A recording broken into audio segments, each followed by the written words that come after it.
Hey guys, welcome to my YouTube channel Taste to Learn. Today we are going to start a new chapter in our ongoing NCERT series. That is chapter number 9, Motion and Time. तो आज का जो हमारा topic रहने वाला है इसमें हम बेसिकली स्टडी करेंगे मोशन और टाइम को डिटेल में. In class 6th you learn about different types of motion. Class 6th में आपने डिफरेंट टाइप ऑफ मोशन के बारे में पढ़ा होगा, जिसमें आपने कैसे मोशंस पढ़े हैं, स्ट्रेट लाइन, सर्कुलर या फिर पीरियोडिक, इस तरह के मोशंस के बारे में आपने पढ़ा है. Can you recall these 3 types of motion? क्या आप इन जो 3 टाइप्स ऑफ मोशन इनको रिकॉल कर सकते हैं? उसके लिए इन्होंने क्या किया है, यहाँ पे एक टेबल दिया है 9.1. तो इसको मैं भी फिल करूँगी और मेरे फिल करते ही साथ साथ आप भी इसका आंसर अपने माइंड में ज़रूर सोचना, और मेरे आंसर देते ही आपका भी आंसर आ जाना चाहिए. सोल्जर इन अ मार्च पास्ट. अगर आपने कभी सोल्जर्स की मार्च पास्ट देखी होगी तो आपको पता होगा उनकी मार्च पास्ट में कैसा मोशन वो लोग करते हैं. स्ट्रेट लाइन में ही वो लोग चलते हैं. तो ये कैसा मोशन हो गया? Straight line. Bullock cart moving in a straight road. यहाँ पे तो इन्होंने खुद ही आंसर दे दिया कि स्ट्रेट रोड पर मूव कर रही है. तो कैसे मूव करेंगे? स्ट्रेट ही तो मूव करेंगी ना. नेक्स्ट है hands on an athlete in a race. जो एथलीट कोई भी रेस कर रहे होते हैं तो फिर उनके हैंड किस तरह की मोशन करते हैं? वो जो मोशन होती है उसको हम क्या कहते हैं? पीरियोडिक मोशन कहते हैं. क्योंकि आपने कभी देखा होगा कि कोई एथलीट है, जब वो भाग रहा है, ठीक है,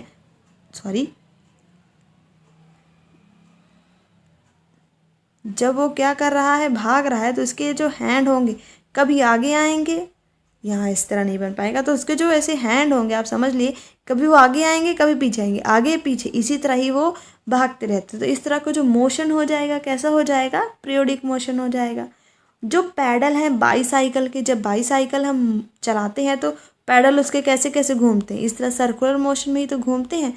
तो वो मोशन कैसे हो जाएगा? सर्कुलर मोशन हो जाएगा. नेक्स्ट क्या है? Motion of earth around the sun. जो सन का अर्थ का मोशन है सन के अराउंड, वो किस में आएगा? सर्कुलर में आएगा या फिर पीरियोडिक में आएगा?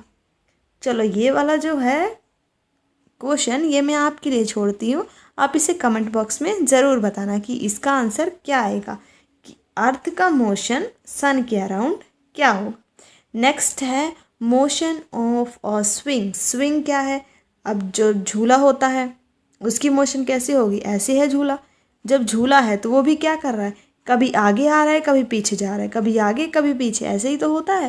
तो इस तरह के मोशन को हम क्या कहते हैं? पीरियोडिक मोशन कहते हैं. Motion of a pendulum. Pendulum भी है, ऐसे है, कभी वो इधर आएगा कभी उधर आएगा, बार बार वो अपने मोशन को क्या कर रहा है? रिपीट कर रहा है. जब भी कोई भी अपने मोशन को रिपीट करता है तो उसको हम क्या कहते हैं? पीरियोडिक मोशन कहते हैं. नेक्स्ट क्या है? ये तो हो गया हमारा टेबल. इसके बाद हम देखते हैं it is a common experience that a motion of some object is slow while that of some is fast. अब ये तो हमारे कॉमन एक्सपीरियंस है. जो भी हमने मोशन पढ़े, ये मोशन क्या हो सकते हैं? स्लो भी हो सकते हैं और ये फास्ट भी हो सकते हैं. तो अब हम देखेंगे कि स्लो और फास्ट, आखिर इन चीज़ों का हम पता कैसे लगा सकते हैं? हम कैसे कह सकते हैं कि कोई चीज़ स्लो है या फिर कोई चीज़ फास्ट है? We know that some vehicles move faster than other. हमें पता है कुछ व्हीकल किसी दूसरे व्हीकल के कंपैरिजन क्या करते हैं?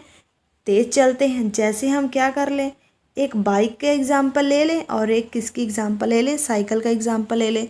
तो इन दोनों में से स्पीड किसकी ज़्यादा तेज़ होगी? बाइक की स्पीड ज़्यादा तेज़ होती है, पर साइकिल की नहीं. अगर बाइक के कंपैरिजन में हम क्या करें, एक कार और ले आएँ, तो यहाँ पर हम क्या देखेंगे? कार की स्पीड ज़्यादा तेज़ है पर बाइक की नहीं. तो वही उन्होंने क्या कहा है कि some vehicle move faster than other. कुछ व्हीकल दूसरे व्हीकल से ज़्यादा तेज़ चलते हैं. इवन द सेम व्हीकल में मूव फास्टर और slower at a different times. Even कि अगर हम सेम व्हीकल की बात करें, बाइक की बात करें, कई बार हम क्या करते हैं? बाइक को तेज़ चलाते हैं, मीन्स उसकी स्पीड फास्ट हो जाती है, और कई बार उसी बाइक की स्पीड क्या हो जाती है? स्लो भी हो जाती है. Make a list of 10 objects moving along a straight path. इसी तरह के आप क्या करें, इसी तरह के मूव करने वाले जो व्हीकल्स हैं उन्हीं तरह के 10 ऑब्जेक्ट्स का एक लिस्ट बनाएं जो किसी स्ट्रेट पाथ पे मूव कर रहे हो। Group the motion of these objects as slow and fast, और उसके बाद उनको स्लो और फास्ट दो ग्रुप में रखिए कि इस तरफ क्या रख रहे हैं स्लो और इस तरफ क्या रख रहे हैं फास्ट। इस तरह दो ग्रुप में रख के उनका एक ग्रुप बनाइए इस तरह के व्हीकल्स का। How did you decide which object is moving slow and which one is moving fast. अब यहाँ पे हमने कह तो दिया कि उनका ग्रुप बनाओ स्लो और फास्ट के अकॉर्डिंग, पर हम कैसे बता सकते हैं कि कोई ऑब्जेक्ट स्लो मूव कर रहा है या फिर कोई ऑब्जेक्ट फास्ट मूव कर रहा है। अब इसके बारे में यही तो हमने जानना है कि हमें आखिर पता कैसे चलेगा। If vehicle are moving on a road in a same direction we can easily tell which one of them is moving faster than the other। अगर हमें पता है ये एक व्हीकल है और ये एक व्हीकल है, एक सीधी सिंपल रोड है उस पर ये क्या कर रहे हैं मूव कर रहे हैं, तो हम इन दोनों में से बता सकते हैं कौन सा ऑब्जेक्ट फास्ट मूव कर रहा है। जो जल्दी यहाँ पहुँच जाएगा हमें पता चल जाएगा वो क्या है फास्ट मूव किया, इसी के कारण वो जल्दी यहाँ पे पहुँच गया। और जो इससे पीछे रह जाएगा उसकी स्पीड स्लो थी इसीलिए वो उससे क्या रह गया पीछे रह गया। Let us look at the motion of vehicle moving on a road. अब इसके लिए क्या है उन्होंने एक एक्टिविटी भी दी है, हमें इस एक्टिविटी को करेंगे। इस एक्टिविटी में उन्होंने बेसिकली कहा क्या है, ये यहाँ पे दो फिगर्स दिखाई हुई हैं, इन दोनों फिगर्स में vehicles moving in a same direction on a road. ये जैसे मान लीजिए उन्होंने एक टाइम t1 पे ये फिगर दी हुई है और उसके बाद थोड़े टाइम के बाद उन्होंने बोला है आफ्टर सम टाइम जो रोड पर चल रहे व्हीकल्स हैं उनकी पोजीशन इस तरह की है। तो इसके बाद हमने देखना क्या है, which vehicle is moving the farthest of all, which one of them is moving the slowest of all. अब इस फिगर से देखकर हमें बताना है पहले फिगर इस तरह थी उसके बाद इस तरह हो गई थोड़े टाइम के बाद। तो अभी सेकंड फिगर में हमने देख के ये बताना है कि कौन सा ऑब्जेक्ट फास्ट मूव किया है और कौन सा ऑब्जेक्ट स्लो मूव किया है। अगर आप इस ग्रीन वाले को देखेंगे तो ग्रीन वाला यहाँ पे क्या है बीच में है, पर नेक्स्ट फिगर में थोड़े टाइम के बाद वो क्या है सबसे आगे हो गया है। तो इसका मतलब फास्ट कौन सा हुआ ग्रीन वाला।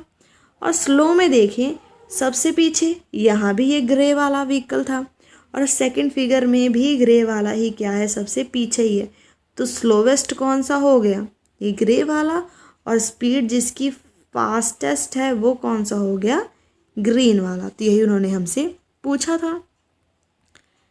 The distance moved by objects in a given interval of time can help us to decide which one is faster और स्लोअर। अब देखो हमें पता कैसे चला कि कोई स्लो है या फास्ट है, उन्होंने जितना डिस्टेंस कवर किया एक गिवन इंटरवल ऑफ टाइम में उसी से ही तो हमें पता चला कि कौन सा व्हीकल फास्ट मूव करके आगे पहुंचा है। For example imagine that you have gone to see off your friend at a bus stop. Imagine करो आप अपने फ्रेंड को बस स्टॉप पे सी ऑफ करने गए हैं, उसे वहाँ पर छोड़ने गए हैं। Suppose you start pedalling your bicycle at the same time as the bus begin to move.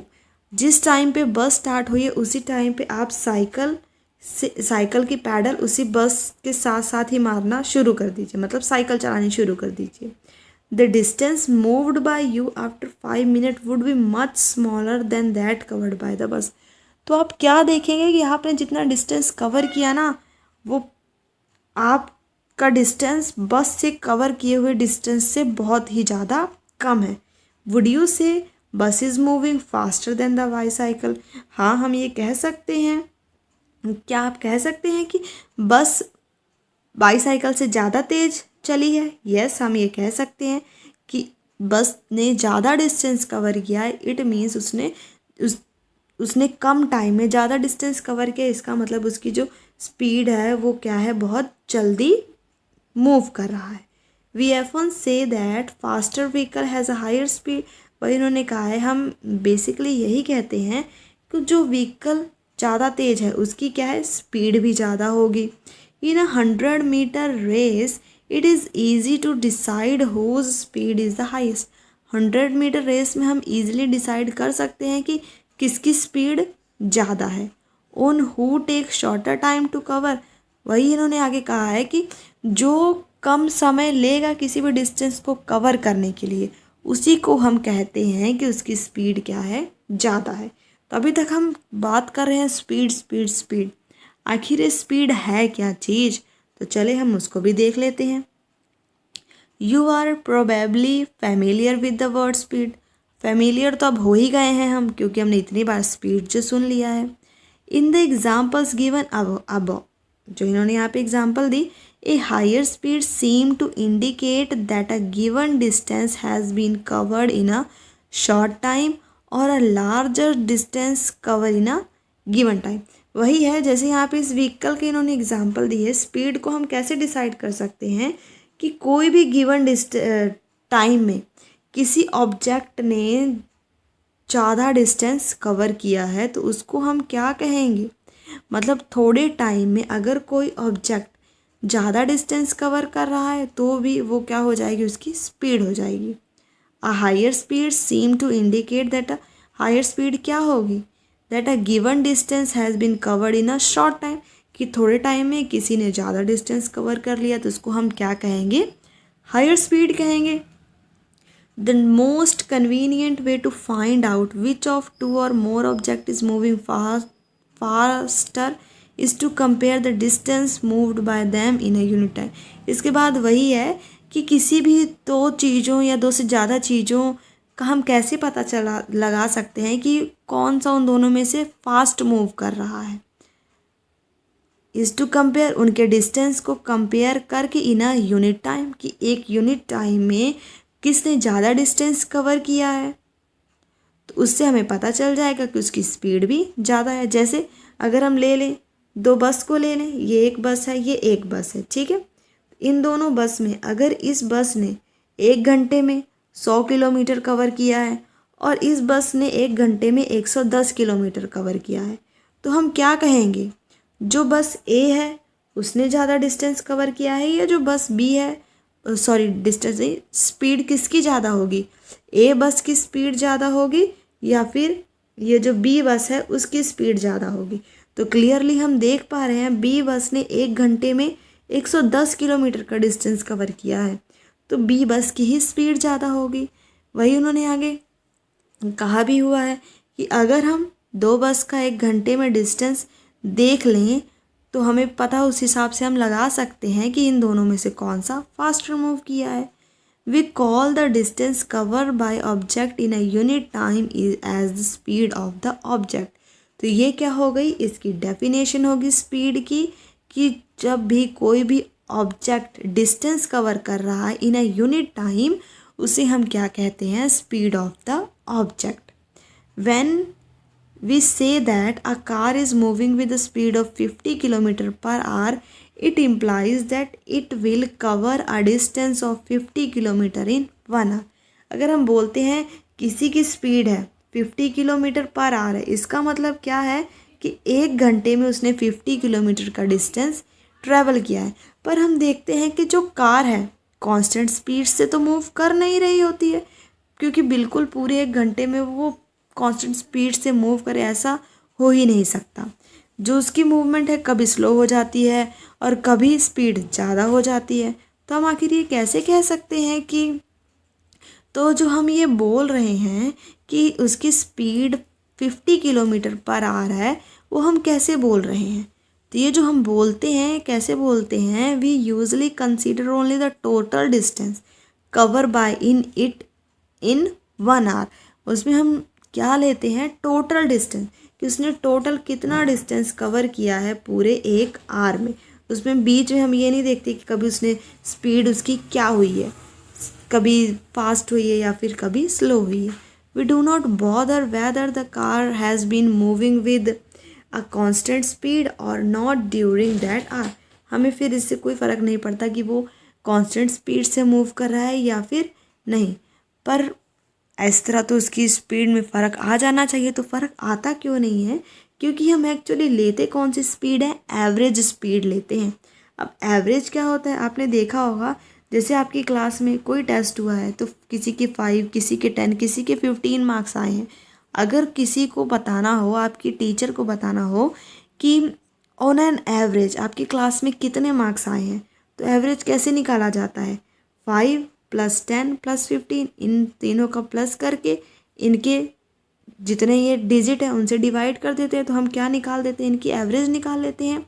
वैसे ही स्पीड में भी है, भले किसी टाइम उसने क्या करी है, स्लो स्पीड पे चला है और किसी टाइम फास्ट स्पीड पे चला है, तो हम क्या करते हैं, इन दो स्पीड्स की एवरेज निकाल लेते हैं।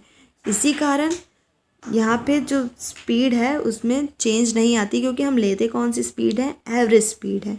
और बेसिकली हम इस बुक में स्पीड एवरेज स्पीड के लिए ही यूज़ करेंगे। तो जो स्पीड है is the total distance cover divide by the total time. तो जो स्पीड है उसकी फॉर्मूला क्या हो जाएगा कि स्पीड इज़ इक्वल टू कि टोटल उसने कितना डिस्टेंस कवर किया है बाय टोटल टाइम टेकन। उसके बाद हमारे पास यहाँ पे दो इम्पॉर्टेंट पॉइंट दिए गए हैं, एक क्या है, नॉन यूनिफॉर्म और एक यूनिफॉर्म मोशन। तो चलिए हम देखते हैं ये क्या है। In everyday life we seldom find objects moving with a constant speed over long distance और for long duration of time. हम एवरीडे लाइफ में देखते हैं ऐसी कई चीज़ें हैं जो बहुत देर तक क्या करती हैं, कांस्टेंट स्पीड में ही मूव करती हैं for a long duration of time. अगर speed of object moving along a straight line keeps changing, अगर कोई भी ऑब्जेक्ट स्ट्रेट लाइन पे जा रहा है और उसकी जो स्पीड है वो क्या हो गई है, चेंज हो गई है, तो जब चेंज हो गई है उसकी स्पीड, तो इस तरह के मोशन को हम क्या कहते हैं, नॉन यूनिफॉर्म मोशन। तो वो मोशन क्या हो जाता है, नॉन यूनिफॉर्म मोशन हो जाता है। On the other hand an object moving along a straight line, पर अगर वो स्ट्रेट लाइन में जा रहा है पर उसकी मोशन क्या है, चेंज नहीं हुई है, तो इस तरह की जो मोशन होगा, मतलब उसकी कॉन्स्ट स्पीड क्या रही है, कांस्टेंट रही है, तो इस तरह के मोशन को हम क्या कहते हैं, uniform motion. In this case the average speed is the same as actual speed. अब ये तो हम समझ ही पा रहे हैं कि यूनिफॉर्म है तो स्पीड क्या है, एवरेज जितने भी किसी भी टाइम इंटरवल पे क्या है, कांस्टेंट है। जब स्पीड ही कांस्टेंट है तो जो एवरेज स्पीड है और जो एक्चुअल स्पीड है वो दोनों क्या हो जाएंगे, सेम हो जाएंगे। We can determine the speed of a given object once we can measure the time taken by to cover a certain distance। अब वही भी है, किसी भी चीज़ का स्पीड हम कैसे पता कर सकते हैं कि किसी भी सर्टेन डिस्टेंस, कोई भी सर्टेन डिस्टेंस उसने कितने टाइम में कवर किया है। तो जो क्लास 6 है उसमें आपने ये देखा था कि डिस्टेंस को हम कैसे मेज़र करते हैं, और इस चैप्टर में हम ये देखेंगे कि टाइम को कैसे मेज़र किया जाता है, measurement of time. If you did not have a clock how would you decide what time of the day is it. वही है कि अगर आपके पास क्लॉक ना हो तो क्या आप ये बता सकते हैं कि अभी जो दिन का टाइम है वो क्या हो रहा होगा। क्या आपने कभी ये सोचा है, have you wonder how our elders could tell the approximate time of the day by just looking at shadows. आपने एक देखा होगा कि जो आपके एल्डर्स हैं, आपके दादा हैं, नाना हैं, वो सब क्या करते हैं, सिर्फ शेडोज़ को, जो सन की शेडो है उसको देख कर ही कैसे वो टाइम बता देते हैं। अप्रॉक्सीमेट टाइम तो उनका क्या हो जाता है, मैच कर जाता है कि हाँ अभी इतना ही टाइम हुआ होगा। आपने सोचा ऐसा होता क्यों है, ऐसे ऐसे कैसे वो बता देते हैं। How do we measure time interval of a month a year, और कैसे हम पहले मंथ या फिर ईयर इन सब के बारे में टाइम मेज़र कर पाते थे। आवर एंसेस्टर्स का मतलब हमारे जो पूर्वज थे, notice that many events in nature repeat themselves after definite interval of time. Means हमारे नेचर में ऐसी कई चीज़ें हैं जो एक डेफिनेट इंटरवल ऑफ टाइम के बाद क्या करती हैं, रिपीट करती हैं। For example they found that sun rises every day in the morning. अब उन्होंने देखा था कि जैसे सन है हर सुबह राइज करता है, और जो टाइम है एक सनराइज से, जैसे आज सनराइज हुआ है, टू द नेक्स्ट वॉज उसको क्या कहा जाता था, एक पूरा दिन कहा जाता था। आज सनराइज़ हुआ है, उसके बाद जब तक कल दोबारा सनराइज़ नहीं होगा तो उस बीच का जो डिस्टेंस है, मीन आज का सनराइज़ और अगले दिन का सनराइज़, उस जो बीच का टाइम है उसको क्या कहा जाता था? एक दिन कहा जाता था। सिमिलरली मंथ कैसे मेज़र करते थे? न्यू मून को देख के, कि जो पूर्णिमा है वो कब हो रही है, पूरा जो न्यू मून है, फुल मून है, वो कब हो रहा है, उसको देखकर न्यू मंथ को मेज़र किया जाता था। A year was fixed as the time taken by earth to complete one revolution of the sun. और ईयर कैसे मेज़र किया जाता था? कि अर्थ को एक रेवोल्यूशन सन के अराउंड कंप्लीट करने में जितना टाइम लग रहा है, उससे क्या मेज़र कर लेते थे? ईयर मेज़र कर लेते थे। अब जैसे हमें पता है जो सीजन्स हैं, सीजन्स में जो चेंज आता था वो क्या होता है? ईयर के बाद ही चेंज आता है। जैसे अभी इस ईयर क्या है? समर है, तो नेक्स्ट ईयर समर कब आए? समर जो नेक्स्ट है वो कब आएगा? नेक्स्ट ईयर ही तो समर आएगा। तो उससे हमें क्या पता चल जाता था कि अर्थ ने एक कंप्लीट रेवोल्यूशन भी कर ली है और एक ईयर का भी पता चल जाता था। Often we used to measure interval of time which are much shorter than the day. पर हम अब क्या करते हैं? ऐसा टाइम भी मेज़र करते हैं जो दिन से भी क्या होता है? छोटा है। Clocks and watches are perhaps the most common time measure device, जिसमें कि हम आजकल क्या यूज़ करते हैं? क्लॉक्स और वॉच मेज़र यूज़ करते हैं, जिसे हमें पता है हम क्या यूज़ करते हैं? आर, घंटे भी यूज़ कर लेते हैं, मिनट भी यूज़ करते हैं और सेकंड्स भी यूज़ करते हैं। ये जो सारी चीज़ें हैं ये एक दिन से कुछ बहुत ज़्यादा ही छोटी हैं। Have you ever wonder how clocks and watch measure time? क्या आपने कभी सोचा है ये जो क्लॉक है, ये वॉच है, ये कैसे टाइम मेज़र कर लेती है? क्या ये पहले से ही ऐसे थी? मतलब किसी ने इन्हें डिस्कवर किया ही होगा ना। The working of clocks is rather complex. ये क्या है? थोड़ा बहुत कॉम्प्लेक्स है। But all of them make use of some periodic motion. पर ये सब क्या है? एक पीरियोडिक मोशन ही यूज़ करते हैं। एक वेल नोन पीरियोडिक मोशन क्या है? Simple pendulum. तो हम देखते हैं जो सिंपल पेंडुलम है वो क्या है। यहाँ पर सिंपल पेंडुलम की ये जो फिगर है ये क्या है? एक सिंपल पेंडुलम है। सिंपल पेंडुलम में क्या लगा हुआ है? स्मॉल मेटालिक बॉल और a piece of stone suspended from a rigid stand by the thread. The metallic ball is called the bob of the pendulum. अब ये क्या है? एक रिजिड स्टैंड से एक ये जो हमें दिख रही है थ्रेड से इस मेटालिक बॉल को सस्पेंड किया हुआ है। ये जो मेटालिक बॉल है इसे ही क्या कहा जा रहा है? बॉब कहा जा रहा है इस पेंडुलम का। ये जो फिगर अभी हमने ऊपर देखी है हमें क्या दिखा रही है? Shows the pendulum at rest in its mean position when the bob of the pendulum. अब देखो इसमें आगे हो क्या रहा है? ये जो फर्स्ट फिगर है ये तो हमें ये बता रहा है कि बॉब क्या है? अपनी मीन पोजीशन पे है। ये जो पेंडुलम मीन पोजीशन पे है। सेकंड फिगर में क्या किया हुआ है? इस पेंडुलम को यहाँ ले जाके इस हाइट पे ले जाके पेंडुलम को इस हाइट पे ले जाके बस रिलीज़ कर दिया गया है। जब ये रिलीज़ करेगा तो फिर होगा क्या? जब पेंडुलम यहाँ से रिलीज़ हुआ तो ये पहले इधर जाएगा इस तरफ की एक्सट्रीम पोजीशन पे, फिर वापस अपनी मीन पोजीशन पे वापस आ जाएगा। वही उन्होंने कहा है when the bob of pendulum is released after taking it slightly to one side। वही हमने कहा कौन से साइड पर लेके गए? उसे ए साइड पे लेके गए हैं। It begins to move to and fro. तो वो क्या करेगा? पहले उधर जाएगा फिर टू एंड फ्रो वो क्या करेगा? मूव करना शुरू हो जाएगा। The two and fro motion of a simple pendulum is an example of periodic और ऑसिलेटरी मोशन। ये जो इसका टू एंड फ्रो मोशन है, पहले इधर जा रहा है फिर यहाँ से यहाँ फिर यहाँ, ये क्या होगा? एक टू एंड फ्रो मोशन। और कि after a definite interval of time इसे रिपीट कर रहा है। तो फिर ये कैसा मोशन हो जाएगा? पीरियोडिक मोशन हो जाएगा, जिसे हम ऑसिलेटरी मोशन भी कह सकते हैं। The pendulum is said to have complete one oscillation when its bob starting from its mean position O moves to A to B and back to A. Means हम ये क्या है कि हम एक ऑसिलेशन कब मानेंगे।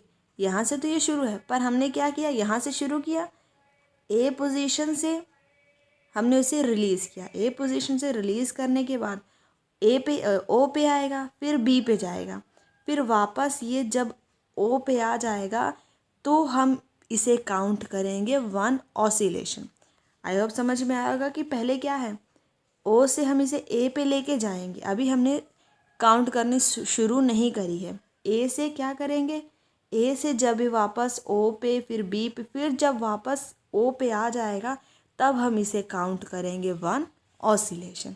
The pendulum also complete 1 oscillation when its Bob moves from one extreme position to the other extreme position B and come back to A। Okay तो जो मैंने आपको पहले समझा दिया वो एक्चुअली यहाँ पे ये लिखा हुआ है कि एक तो हम किस तरह ऑसिलेशन कर सकते हैं कि ओ से शुरू किया है और दोबारा जब ओ पर आ जाए तब हम उसको 1 ऑसिलेशन काउंट करेंगे। और एक हम कैसे कर सकते हैं कि जब ए एक्सट्रीम पोजीशन से जब दोबारा बी पर जाए और बी से फिर जब दोबारा वो ए पर जाए तब हम उसे एक ऑसिलेशन कंप्लीट करेंगे। मीन्स जहाँ से हमने शुरू किया है जब वो दोबारा वहीं पर आ जाए तब हम उसे एक ऑसिलेशन मानेंगे, या फिर जब ए से शुरू किया है तो जब दोबारा वो ए पर आ जाए तब हम उसे 1 ऑसिलेशन मानेंगे। ठीक है। The time taken by the pendulum to complete 1 oscillation is called time period. तो टाइम पीरियड बेसिकली क्या है कि एक ऑसिलेशन कंप्लीट करने में उसे जो टाइम लग रहा है उसे ही हम क्या कहते हैं, टाइम पीरियड कहते हैं। अब ये जो सेकंड एक्टिविटी है इसमें उन्होंने यही कहा है कि इसी तरह का एक पेंडुलम सस्पेंड करना है और इससे हम टाइम पीरियड को मेज़र करेंगे। The measure of time period of pendulum we will need a stop watch. इसके लिए हमें स्टॉप वॉच चाहिए। अगर आपके पास स्टॉप वॉच अवेलेबल नहीं है तो टेबल क्लॉक या रिस्ट वॉच भी आप यूज़ कर सकते हैं। To set the pendulum in motion gently hold the bob and move it slightly to one side. Means ये क्या है, ये है बॉब है, इसको दूसरी साइड से बस हमें जेंटली होल्ड करना है एक पोजीशन पे ले जाके और उसके बाद उसे slightly make sure the string attach to the bob is टर्न, मतलब कि वो अच्छे से बंधी हुई है ये वाली जो स्ट्रिंग है। वाइल यू डिस्प्लेस इट, जब आप इसे डिस्प्लेस करा रहे हैं। Now release the Bob from its displaced position, मतलब हम बॉब को यहाँ लेके गए हैं, यहाँ से हमने उसे क्या करना है, रिलीज करना है। Remember bob not to be pushed when it is release, हमें इसे ऐसा धक्का नहीं मारना है, सिर्फ हमें सिंपली क्या करना है, इस पोजीशन पे ले जाके वहाँ से बस इसे छोड़ देना है। फिर ये क्या करेगा, यहाँ आएगा, ये पहले इधर जाएगा, यहाँ से फिर जब ये वापस इस पोजीशन पे आ जाएगा तब ये क्या करेगा, एक ऑसिलेशन इसकी कंप्लीट हो जाएगी। Note the time on the clock when the bob is at its mean position, जब वो मीन पोजीशन पे है तब उसका टाइम नोट करो, और जब वो एक्सट्रीम पोजीशन पे है, मीन्स ये वाली और ये वाली, ये दोनों क्या है, इसकी एक्सट्रीम पोजीशन है, जब ये एक्सट्रीम पोजीशन पे है तब इसका टाइम नोट करो। Measure the time of pendulum takes to complete 20 oscillations. Record your observation in table 9.2। ये जो टेबल 9.2 दिया गया है इसमें आप अपनी जो ऑब्जर्वेशन है उसे रिकॉर्ड करें। इसमें देखो करना क्या है, पहले 20 ऑसिलेशन का टाइम यहाँ पे नोट कर लिया है, फिर आप एक बारी इस 20 ऑसिलेशन को दोबारा रिपीट करें, फिर इसे 2-3 बारी रिपीट करेंगे। अब जैसे देखो हमें 5 बुक्स का पता है, 5 बुक्स कितने रुपए की आ रही हैं, 20, तो एक बुक्स कितने की आएंगी, हम क्या करते थे 20 को 5 से डिवाइड कर देते थे, तो एक बुक कितने की आ गई, 4 रुपए की। वैसे ही यहाँ पर टाइम पीरियड निकाला गया है, हमें 20 ऑसिलेशंस का टाइम पता है 42, तो एक ऑसिलेशन का टाइम कितना हो जाएगा, एक ऑसिलेशन का टाइम हो जाएगा 42 डिवाइड बाय 20, तो वो क्या आ गया है 2.1। इससे हम क्या निकाल देंगे, by dividing the time taken for 20 oscillation by 20 get the time taken for 1 oscillation, हमें 1 ऑसिलेशन का टाइम टेकन पता चल जाएगा, और जिसे हम क्या कह सकते हैं, टाइम पीरियड ऑफ पेंडुलम, कि हमें पेंडुलम का टाइम पीरियड पता चल गया। Is the time period of your pendulum nearly the same for all cases. मतलब जितने भी हमने ये केसेस लिए हैं, ये फर्स्ट केस, सेकंड या थर्ड, क्या सभी में टाइम पीरियड हमारा सेम है? तो इसमें क्या होगा, थोड़ा सा चेंज आएगा in the initial displacement does not effect the time period of your pendulum. थोड़ा सा चेंज आएगा, पर इससे हमारे टाइम पीरियड, जो हमारे पेंडुलम का टाइम पीरियड है, उसमें कोई चेंज नहीं आने वाला है। और आज के टाइम में तो हम क्या करते हैं, क्लॉक्स और वॉचेस जिसमें क्या होते हैं, इलेक्ट्रिक सर्किट्स होते हैं विद वन और मोर सेल, हम इस तरह की वॉचेस को यूज़ करते हैं। और इस तरह की क्लॉक्स को क्या कहा जाता है, क्वार्ट्स क्लॉक कहा जाता है। The time measured by quartz clock is much more accurate than that of by clocks available earlier. अब ये तो हमें पता है, जैसे जैसे साइंस इन्वेंशन बढ़ती जा रही हैं, अब जितनी भी चीज़ें हमारे पास है और एक्यूरेट आती जा रही हैं। वही उन्होंने भी कहा है, जो आज के टाइम में हमारे पास क्लॉक है वो ज़्यादा एक्यूरेट हैं जो प्रीवियस टाइम में क्लॉक्स अवेलेबल थी उनके कंपैरिजन में।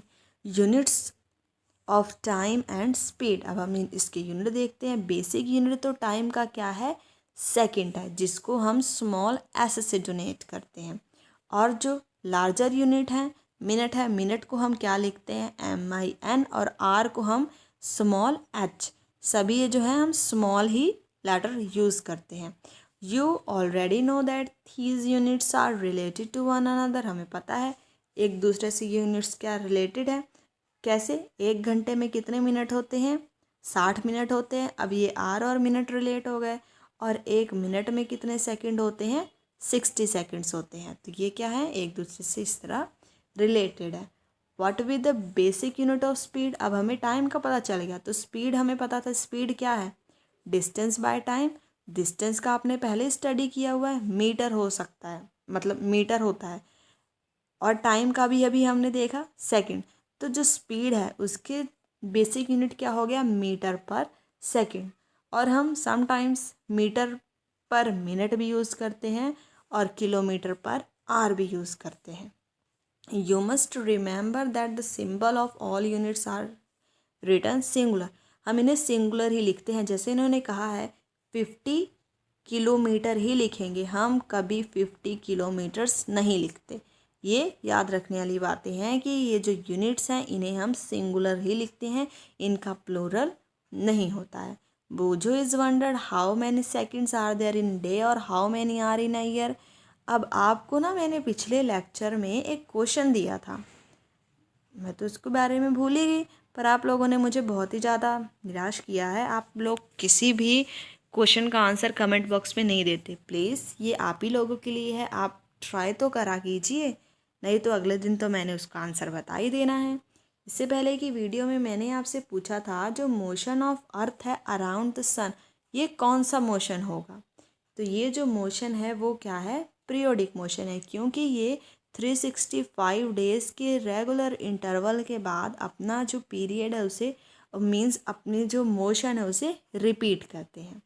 ओके, तो अभी वाला जो क्वेश्चन है, मैं आप लोगों से रिक्वेस्ट करती हूँ आप इस क्वेश्चन का आंसर कमेंट बॉक्स में ज़रूर दें, कहीं से सर्च करके दें या कहीं से भी। एक बार आप क्वेश्चन कमेंट बॉक्स में इसका आंसर तो दीजिए। Okay, can you help him, तो आपको इसकी बूझों की हेल्प जरूर करनी है। Okay, different units of time are use depending on the need.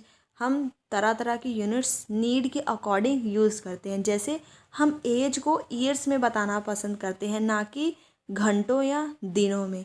Similarly अगर हमें कोई टाइम लग रहा है कोई डिस्टेंस कवर करने में, तो उसको हम ईयर्स में ना बताकर डिस्टेंस में बताना पसंद करते हैं।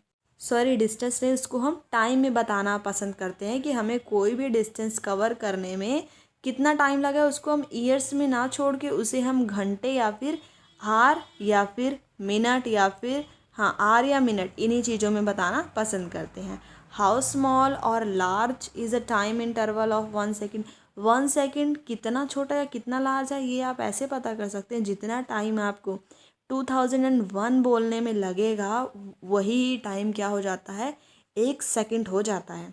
द पल्स, ये हमें पढ़ा है कि जो पल्स रेट है, 1 मिनट में हमारी पल्स 72 टाइम्स बीट करती है, it means 12 times in 10 seconds.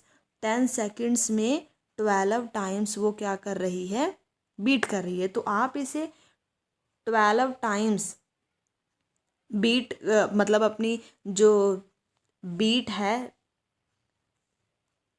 अब आपकी जो पल्स है आप उसे मेज़र कर सकते हैं, तो आप उसे सेकंड्स का भी पता लगा सकते हैं कि अगर आपकी पल्स 12 टाइम बीट कर रही है तो वो कितने सेकंड्स में कर रही है, 10 सेकंड्स में कर रही है। This rate may be slightly higher for the children, ये चिल्ड्रंस के केस में मीन्स जो चिल्ड्रंस हैं उनके केस में थोड़ी ज़्यादा हो सकती है।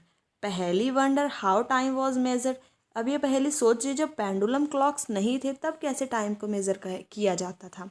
तब जो टाइम मेज़र किए जाते थे पूरी दुनिया में पेंडुलम को छोड़कर और भी डिफरेंट डिवाइसेस हुआ करते थे, जैसे कि sundial, water clock and sand clock are some example of such devices जिन्हें पेंडुलम जब नहीं था तब यूज़ किया जाता था। यहाँ पर क्या दी हुई है, उसकी फिगर दी हुई है।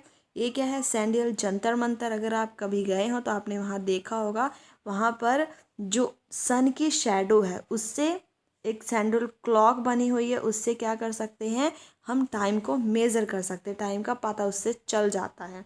सेकंड ये सैंड क्लॉक है, इससे टाइम को मेज़र किया जाता था। और यहाँ पर क्या दिखाई है, वाटर क्लॉक, इससे टाइम को मेज़र किया जाता था जब पेंडुलम का इन्वेंशन नहीं हुई थी। अब यहाँ पे एक इम्पॉर्टेंट पॉइंट है, एक इंटरेस्टिंग स्टोरी है कि जो पेंडुलम है उसकी डिस्कवरी, टाइम पीरियड के बारे में उसकी डिस्कवरी कैसे हुई। तो आपने जो फेमस साइंटिस्ट हैं गैलीलियो गैलीलिया, इसके बारे में तो ज़रूर सुना होगा। तो ये क्या थे, गैलीलियो एक चर्च में बैठे थे, तो उन्होंने क्या देखा, आप जब कभी उस टाइम में क्या होता था कि चर्च में झूमर लगे होते, तो वो जो झूमर लगा था वो क्या कर रहा था, डेफिनेट इंटरवल ऑफ टाइम के बाद यहाँ जा रहा था, फिर यहाँ से यहाँ जा रहा था, ऐसे ऐसे वो क्या कर रहा था, मोशन कर रहा था। He notice that lamp suspended with the chain was moving slowly from one side to the other. He was surprised to find that his pulse beat the same number of times during the time interval in which lamp complete one oscillation. अब उस time में clock तो थी नहीं, तो clock नहीं थी तो वो कैसे पता करते कि ये पूरे सेम इंटरवल ऑफ टाइम में कर रही है या नहीं कर रही है। तो उन्होंने अपना दिमाग चलाया और उन्होंने अपनी पल्स रेट को काउंट करना शुरू किया। उन्होंने अपने पल्स रेट को काउंट करते हुए देखा, तो जैसे लैम्प सस्पेंडेड है तो उन्होंने एक ऑसिलेशन कब मानी, जब यहाँ से क्या वहाँ जा रही है एक्सट्रीम पोजीशन पे, फिर इस साइड एक्सट्रीम पोजीशन पे, और जब वापस उसी पोजीशन पे आ रही है। तो उन्होंने इसको, इस जो एक्सपेरिमेंट है इसको, इस जो ऑब्जर्वेशन है इसको कई बारी देखा। तो जो पल्स रेट थी, आप मान लीजिए जैसे 20 पल्स रेट पे ये जो लैम्प है यहाँ जा रहा है, यहाँ से यहाँ, मतलब एक ऑसिलेशन कंप्लीट कर रहा है। The same number of times during the interval lamp complete one oscillation. तो वो सरप्राइज हो गए कि हर बारी pulse beat same number of times, means 20 pulse beat पे ये हर बार एक ऑसिलेशन कंप्लीट कर रहा है। Galileo experimented with various pendulums to verify his observation. अब इसने इस तरह के बहुत सारे पेंडुलम के साथ अपने इस तरह के एक्सपेरिमेंट किए। He found that pendulum of a given length take always same time to complete one oscillation. Means अगर पेंडुलम की लेंथ मैं 2 मीटर ले रही हूँ, तो जितने भी पेंडुलम की लेंथ, जो पेंडुलम है उसकी लेंथ अगर मैं 2 मीटर लूँ, तो वो क्या करेंगे, उनका जो टाइम इंटरवल है वो फिक्स, एक ऑसिलेशन वो एक फिक्स टाइम इंटरवल पे ही क्या कर रहे हैं, कंप्लीट कर रहे हैं। चाहे आप कोई भी पेंडुलम लेके उसके साथ उन्होंने इस तरह एक्सपेरिमेंट करके देखे। This observation led to the development of pendulum clocks. इसी ऑब्जर्वेशन से उन्हें पेंडुलम क्लॉक्स के बारे में पता चला। Winding clock and wrist watch were refinement of the pendulum clock. Pendulum clock से ही रिस्ट वॉच और वाइंडिंग क्लॉक्स, इन सब के क्या हुई, इन्वेंशंस हुई। उसके बाद एक और इम्पॉर्टेंट पॉइंट है हमारे पास कि जो स्मॉलेस्ट यूनिट है टाइम इंटरवल का can be measured with commonly available clocks and watch in 1 second। जो स्मॉलेस्ट इंटरवल टाइम है हमारे लिए तो वॉचेस और क्लॉक्स से क्या है 1 सेकेंड है। However now special clocks are available. अब जो स्पेशल क्लॉक्स भी आ गए हैं जिससे हम सेकंड से भी स्मॉलर यूनिट्स को मेज़र कर सकते हैं, जैसे कि 1 मिलियंथ और 1 बिलियंथ ऑफ अ सेकेंड को भी मेज़र किया जा सकता है। You might have heard the term like micro second और नैनो सेकेंड। आपने सुना होगा माइक्रो सेकेंड और नैनो सेकेंड के बारे में। जो माइक्रो सेकेंड है वो 1 मिलियंथ है एक सेकेंड का, और जो नैनो सेकेंड है वो 1 बिलियंथ पार्ट है एक सेकेंड का। तो फिर आप देख सकते हैं कितनी ज़्यादा उससे भी स्मॉलेस्ट यूनिट है। तो आखिर ये यूज़ कहाँ करी जाती है? इस तरह की टाइम इंटरवल साइंटिफिक रिसर्च में यूज़ करा जाता है, क्योंकि वहाँ पर टाइम की वैल्यू बहुत ज़्यादा है। जो एक माइक्रो सेकेंड और नैनो सेकेंड का भी बहुत ज़्यादा फर्क पड़ जाता है। The time measure device used in sports में भी इस तरह के टाइम इंटरवल्स को मेज़र किया जाता है। द टाइम उस तरह की नहीं, जो स्पोर्ट्स हैं उसमें सेकंड्स का 1/10 या फिर 1/100th ऑफ सेकेंड यूज़ किया जाता है। On the other hand time of historical events are started in the term of centuries और मिलेनियम्स। जो हिस्टोरिकल इवेंट्स हैं उनको किस टाइम इंटरवल में मेज़र किया जाता है? सेंचुरीज में या फिर मिलेनियम्स में। द एजेस ऑफ स्टार्स और या प्लैनेट्स, इन सब की एजेस को कैसे मेज़र किया जाता है? बिलियंस ऑफ ईयर्स में। Can you imagine the range of time interval that we deal with. क्या आप इमेजिन कर सकते हैं कि जो टाइम इंटरवल है जिस ईयर में हम हैं वो कौन सा टाइम इंटरवल है जिससे हम डील कर रहे हैं? तो let me know in the comment section. Measuring speed हम कैसे पता कर सकते हैं किसी स्पीड के बारे में? ये हमने शुरू में ही देखा था कि स्पीड पता करने के लिए हमें क्या चाहिए? डिस्टेंस और टाइम। और हमने अभी तक टाइम को मेज़र करना और डिस्टेंस को मेज़र करना बहुत ही अच्छे से सीख लिया है। तो ईज़िली हम ये जो स्पीड है इसको भी कैलकुलेट कर सकते हैं। अब इसके लिए हम एक एक्टिविटी डिस्कस करेंगे जिसमें हम मूविंग बॉल की स्पीड को फाइंड करेंगे। इसके लिए क्या करना है? यहाँ पर जैसा फिगर में दिखाया हुआ है, ये जो एक लाइन है ये ड्रॉ करनी है हमने चॉक पाउडर या फिर लाइम से, और अपने फ्रेंड को इस लाइन से 1 या फिर 2 मीटर दूर बिठा देना है, और इसे कहना है कि एक बॉल है उसे जेंटली स्लाइड करे। जब ये जेंटली स्लाइड करेगी तो वो टाइम, जिस टाइम पे ये बॉल इस लाइन को क्रॉस कर रही है उस टाइम को नोट करना है, और जिस टाइम पे ये बॉल रेस्ट पे आ गई है उस टाइम को नोट करना है। तो ये दोनों टाइम को नोट करने के बाद क्या करना है? इस डिस्टेंस को मेज़र करना है, जो डिस्टेंस इसने इस लाइन से रेस्ट तक आने में कवर किया है। तो बेसिकली इन्होंने यही इस एक्टिविटी में लिखा है। लाइन ड्रॉ करनी है चॉक पाउडर से, अपने फ्रेंड को 1-2 मीटर दूर रहने के लिए कहना है, फिर उसे बॉल को जेंटली रोल करने के लिए कहना है along the direction in perpendicular to the line. अब ये जो परपेंडिकुलर टू द लाइन है ये कैसे है? अब यहाँ पे हम क्लियरली देख सकते हैं कि ये क्या है? लाइन है, और ये जो बॉल है इसके बिल्कुल, अगर यहाँ पे आपको नहीं समझ आ रहा तो आप देखो इस तरह समझ सकते हैं कि ये क्या है? बॉल है, और आपका फ्रेंड बिल्कुल इधर बैठा है, वो यहाँ से बॉल को रोल कर रहा है। बेसिकली यहाँ पे ये 3D फिगर है इसलिए हमें अच्छे से समझ नहीं आ रहा है, पर असल में हुआ क्या है? ये बिल्कुल इधर बैठा है, बिल्कुल उसके परपेंडिकुलर डायरेक्शन में। फिर जब वो बॉल को रोल करेगा तो बॉल बिल्कुल इधर परपेंडिकुलर डायरेक्शन में रोल होती हुई इधर आएगी, और यहाँ किसी पॉइंट पे क्या आ जाएगी? रेस्ट पे, मतलब वो रेस्ट पे आ जाएगी, रुक जाएगी। Note the time at the moment ball cross the line. जो मैंने आपको बताया वो टाइम नोट करना है जिस टाइम पे बॉल लाइन को क्रॉस कर रही है, और वो टाइम नोट करना है जिस टाइम पे वो रेस्ट पे आ रही है। उसके बाद हमने ये देखना है कि रेस्ट पर आने के लिए उसको कितना टाइम लगा। Measure the distance between the point at which ball cross the line and the point where it comes to the rest. ये वाला डिस्टेंस भी हमने उसके बाद मेज़र कर लेना है। इस डिस्टेंस को मेज़र करने के लिए आप स्केल या फिर टेप का यूज़ कर सकते हैं। अब इस तरह का जो ये एक्टिविटी है, आप अलग अलग तरह के ग्रुप्स बनाइए और उन ग्रुप्स को कहिए कि इस तरह की एक्टिविटी को रिपीट करें, और उसके बाद जो भी मेज़रमेंट्स आएंगी उसको इस टेबल में, जो टेबल 9.3 है उसमें रिकॉर्ड करके हर केस में स्पीड, जो ये बॉल है उसकी स्पीड को कैलकुलेट करें। अब टेबल में क्या है, यहाँ पे अपने ग्रुप्स का नेम लिखना है, first group, second group, third group, फिर बॉल ने जितना डिस्टेंस मेज़र किया है वो लिखना है, उसने कितना टाइम लगाया है रेस्ट पे आने के लिए, वो सारा राइट करके स्पीड निकाल सकते हैं ईजिली, बिकॉज हमारे पास डिस्टेंस भी है और टाइम भी है। सो इससे हम क्या निकाल पाएंगे ईजिली, इस बॉल की स्पीड।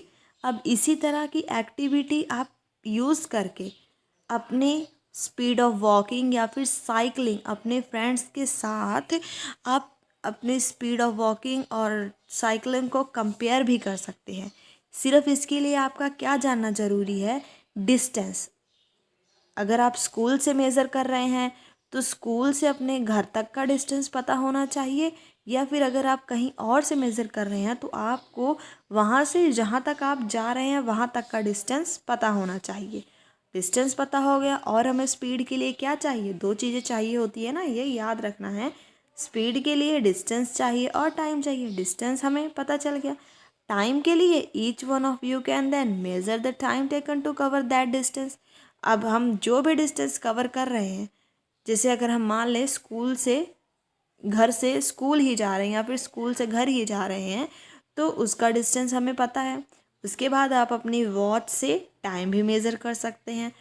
इससे ईज़िली आप क्या मेज़र कर लेंगे, स्पीड मेज़र कर लेंगे, चाहे आप वॉक करके जा रहे हैं स्कूल, चाहे साइकिलिंग करके जा रहे हैं। तो ये क्वाइट इंटरेस्टिंग एक्टिविटी है जिससे आप ये जान सकते हैं कि आपके फ्रेंड में से, आप में और आपके फ्रेंड में से कौन ज़्यादा फास्टेस्ट है। Speed of some living organism are giving in table 9.4 in kilometre per hour, और उन्होंने कहा है कि इसको मीटर पर सेकंड में कन्वर्ट करें। देखिए टेबल 9.4 में इन्होंने कुछ स्पीड दी है, fastest speed that some animal can attain. सबसे पहले क्या है, फैल्कॉन है, cheetah, blue fish, rabbit, squirrel, domestic mouse, human, giant tortoise and snail. तो ये क्या है, कुछ एनिमल्स की यहाँ पे क्या दी गई है, स्पीड दी गई है किलोमीटर पर आवर में, और उन्होंने कहा है मीटर पर सेकंड में इसे कन्वर्ट करके देखिए। तो हम किसकी कन्वर्ट करते हैं, चलिए हम ह्यूमंस की कन्वर्ट करते हैं। देखिए अब किलोमीटर पर आवर का मतलब क्या है, ह्यूमन 40 किलोमीटर, ये एवरेज दिया गया है, मतलब कि कोई एक डेफिनेट जो ह्यूमन है वो एक घंटे में कितने किलोमीटर कवर करता है, 40 किलोमीटर्स वो कवर कर लेता है। अब इसको हमने क्या करना है, किस में कन्वर्ट करना है, मीटर पर आवर में, मीटर पर सेकंड में। अब इसके लिए हम क्या करेंगे, जो किलोमीटर है, एक किलोमीटर में कितने मीटर होते हैं, 1000 मीटर होते हैं। तो यहाँ पे 40 किलोमीटर को मीटर में कन्वर्ट करना है, तो हम क्या करेंगे, 1000 से मल्टीप्लाई करा देंगे। और नीचे क्या था, 1 आवर था, तो एक घंटे को सेकंड में कन्वर्ट करना है। पहले एक घंटे को मिनट में कन्वर्ट करेंगे, एक घंटे में 60 मिनट, फिर एक मिनट में कितने सेकंड्स होते हैं, 60 सेकंड्स होते हैं। तो जब हम आर को सेकंड में कन्वर्ट करेंगे तो हमें 2 बार 60 को यहाँ पर मल्टीप्लाई कराना होगा, फिर जाके ये सेकंड में चेंज होगा। तो अब इसको क्या करते हैं, डिवाइड कर लेते हैं। डिवाइड कैसे करना है, एक ज़ीरो इससे ख़त्म और एक ज़ीरो इससे ख़त्म। ये देखिए ये वाला ज़ीरो इन दोनों ज़ीरो से कैंसिल हो गया। अब ऊपर क्या रह गया, 40 इंटू 10, और नीचे क्या रह गया, 6 इंटू 6। तो 40 इंटू 10 क्या बन जाएगा, 400, और 6 इंटू 6 क्या बन जाएगा, 36। सॉरी, इसे मैं अलग से लिख लेती हूँ। क्या बन गया, 400 डिवाइड बाय 36। जब हम इसे डिवाइड करेंगे तो हमारे पास क्या आ जाएगा, 11.11। तो ये जो 11.11 आया है हमारे पास, ये क्या है, मीटर पर सेकंड। इट मीन्स कोई जो ह्यूमन है एक सेकंड में कितना डिस्टेंस कवर कर सकता है? 11 मीटर कवर कर सकता है। तो हमने इससे क्या कवर फाइंड कर लिया। इससे आपको ये भी समझ आ गया कि कैसे हम कोई डिस्टेंस अगर हमें किलोमीटर में दिया है तो उसको कैसे हम मीटर पर सेकंड में कन्वर्ट कर सकते हैं। अगर आपको समझ नहीं आया होगा तो आप कमेंट बॉक्स में आंसर करें, इसे हम अगली वीडियो में दोबारा डिस्कस कर लेंगे। Okay, now next, rocket launching satellite into earth orbit often attain speed up to 8 kilometre per second. अब हमें पता है जो भी रॉकेट्स लॉन्च होते हैं अर्थ के ऑर्बिट में, उनकी बेसिकली जो स्पीड होती है वो कितनी होती है? 8 kilometre per second. Can you imagine 8 kilometre per second means एक सेकेंड में वो कितना डिस्टेंस कवर कर ले रहे हैं? 8 किलोमीटर का डिस्टेंस कवर कर ले रहे हैं। And on the other hand A tortoise can move only with the speed of about 8 centimetre पर सेकेंड। और दूसरी तरफ जो एक टॉर्टॉइस है वो एक सेकेंड में कितना डिस्टेंस कवर कर रहा है? सिर्फ 8 सेंटीमीटर पर सेकेंड मीन्स एक सेकेंड में कितना डिस्टेंस कवर कर रहा है? 8 centimetre. Can you calculate how fast is the rocket compared with the tortoise? तो क्या आप इसे कैलकुलेट कर सकते हैं कि जो टॉर्टॉइस है और जो रैकेट है इन दोनों के बीच में जो रॉकेट तो फास्ट है ही, तो जो इस रॉकेट की स्पीड है कितनी ज़्यादा फास्ट है? इसको हम देखिए कैसे कैलकुलेट कर सकते हैं। पहले 8 किलोमीटर है, 8 किलोमीटर को सेंटीमीटर पर सेकंड में कन्वर्ट करेंगे तभी तो हम इनको कंपेयर कर पाएंगे ना। अब देखिए 8 किलोमीटर है, 8 किलोमीटर में पहले मीटर में कन्वर्ट करते हैं, 1000 मीटर हो गए। फिर मीटर को सेंटीमीटर में कन्वर्ट करते हैं, 100 से मल्टीप्लाई करके सेंटीमीटर में कन्वर्ट हो गया। मीन्स कि जो रॉकेट की स्पीड है सेंटीमीटर पर सेकंड में कितनी होगी? अब नीचे तो सेकंड सेकंड ही है, यहाँ इसके भी सेकंड है, तो सेकंड को चेंज करने की ज़रूरत नहीं है, सिर्फ हमने ऊपर वाले पार्ट को चेंज किया है। जब हम इसे मल्टीप्लाई करेंगे 3 ज़ीरोज़ इसकी और 2 ज़ीरोज़ इसकी, इनको मल्टीप्लाई करेंगे तो यहाँ पे कितनी ज़ीरोज़ आ जाएंगी? 3 और 2। तो ये क्या बन गया? ये जो क्या बन गया? 8 लाख। ये कितना डिस्टेंस कवर किया है? कितनी स्पीड है रॉकेट की? 8 लाख सेंटीमीटर पर सेकंड। सेंटीमीटर में जो रॉकेट की स्पीड है वो क्या है? 8 लाख है। और सेंटीमीटर में जो टॉर्टॉइस की स्पीड है वो क्या है? बस 8 सेंटीमीटर पर सेकंड है। तो इससे हम क्या देख सकते हैं? जो स्पीड है रॉकेट की वो टॉर्टॉइस से कितने गुना ज़्यादा है? अगर हम 8 में कितना मल्टीप्लाई करें कि वो 8 लाख आ जाए, अगर 8 में हम 1 लाख मल्टीप्लाई करेंगे तभी तो हमारे पास 8 लाख बन सकता है। तो हम ये कह सकते हैं कि जो स्पीड है रॉकेट की वो 1 लाख टाइम्स ज़्यादा है speed of tortoise. So now you can clearly say speed of rocket is 1 lakh times greater than the speed of tortoise. Okay, then the speed of, ये जो यहाँ पे इन्होंने बताया हुआ है tortoise. Okay, once you know the speed of object you can find the distance moved. अब इसे देखिए, हमारे पास एक फॉर्मूला है कि स्पीड क्या है? Distance by time. अब आपने मैथ वगैरह में क्रॉस मल्टीप्लिकेशन पढ़ा है? अगर किसी ने नहीं पढ़ा है तो मैं यहाँ पे बता देती हूँ। क्रॉस मल्टीप्लिकेशन में क्या होता है? हम क्रॉस मल्टीप्लाई कर देते हैं। अगर हमने क्रॉस मल्टीप्लाई किया, अभी तक तो हम क्या सिर्फ फाइंड कर पा रहे हैं स्पीड। अब जब हम क्रॉस मल्टीप्लाई करेंगे तो हम क्या देखते हैं? हम डिस्टेंस भी फाइंड कर सकते हैं। क्रॉस मल्टीप्लाई किया तो जो डिस्टेंस है ये वाला, इसके नीचे तो 1 है, डिस्टेंस 1 से मल्टीप्लाई होकर डिस्टेंस ही रहा, किसके इक्वल आ जाएगा? Speed into time. तो हमने क्या देखा? इसी फॉर्मूले से अगर हमारे पास स्पीड है और टाइम है तो हम डिस्टेंस भी मेज़र कर पा रहे हैं। ठीक है, अब यही जो फॉर्मूला है हमारे पास जो हमने अभी लिखा, इस फॉर्मूले से अगर हम इस टाइम को यहीं पे रहने दें तो फिर क्या हो जाएगा? टाइम किसके बराबर आ जाएगा? डिस्टेंस है और ये स्पीड इसके नीचे डिनोमिनेटर में चल जाएगी, डिस्टेंस बाय स्पीड। तो हम क्या देख पा रहे हैं इसी एक फॉर्मूले से, पहले तो हमने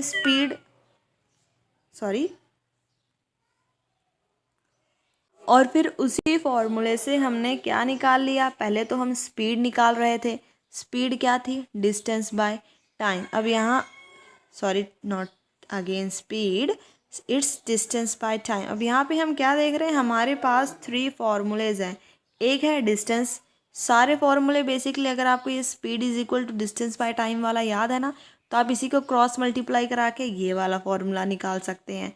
और फिर इसी से आप क्या निकाल सकते हैं, ये टाइम वाला फॉर्मूला भी निकाल सकते हैं।